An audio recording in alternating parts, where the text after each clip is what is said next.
সেতুর পিলারে আটকে আছে বন্যার তোরে ভেসে যাওয়া গাড়ি। এ দৃশ্য ভারতের উত্তরাখণ্ডের হরিদ্বারের। ভারী বৃষ্টির জেরে সুখী নদীর পানি বিপদসীমা ছুঁয়ে ফেলেছে।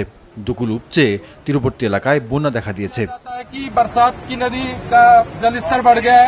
কেবল উত্তরাখণ্ডই নয়, উত্তর এবং মধ্য ভারতের রাজ্যগুলিতেও বৃষ্টির পরিমাণ বেড়েছে, যা চলবে আরও কয়েকদিন। হিমাচল প্রদেশ, পাঞ্জাব, হরিয়ানা, চণ্ডীগড়, উত্তরপ্রদেশ, মধ্যপ্রদেশ এবং রাজস্থানে আগামী ৩রা জুলাই পর্যন্ত ভারী বৃষ্টির পূর্বাভাস দেওয়া হয়েছে। आज बारिश में उसकी जो पोल खुल गई है वहाँ पर कम से कम जो है तगड़ी तक पानी भरा हुआ है।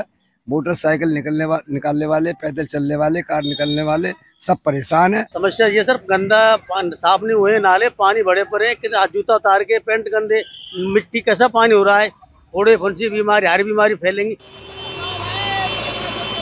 রাজধানী দিল্লিতেও অবস্থা ভালো নয়। গতকালের বৃষ্টিতে নতুন করে প্লাবিত হয়েছে রোহিণী, বুরারি এবং মধ্য দিল্লির বহু এলাকা।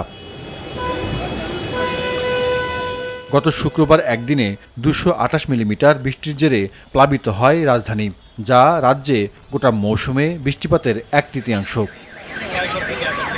গেল কয়েকদিনে রাজধানীতে প্রাণ গেছে অন্তত 10 জনের, বেশিরভাগই পানিতে ডুবে মৃত্যু। তাদের মধ্যে রয়েছে কয়েকজন শিশুও। রাজধানী দিল্লিতে নতুন করে ভারী বৃষ্টির পূর্বাভাসে আতঙ্কিত বাসিন্দারা। আবহাওয়া বিভাগ বলছে, আজ এবং কালও ভারী বৃষ্টির পাশাপাশি ঝোড়ো হাওয়া বইবে। এর বেগ হবে 30 থেকে 40 কিলোমিটার। 4 দিন ভারী বৃষ্টির পূর্বাভাস দেওয়া হলেও 7 দিন পর্যন্ত এই পরিস্থিতি চলতে পারে। জাহিদুর রহমান, মাছরাঙা নিউজ ডেস্ক।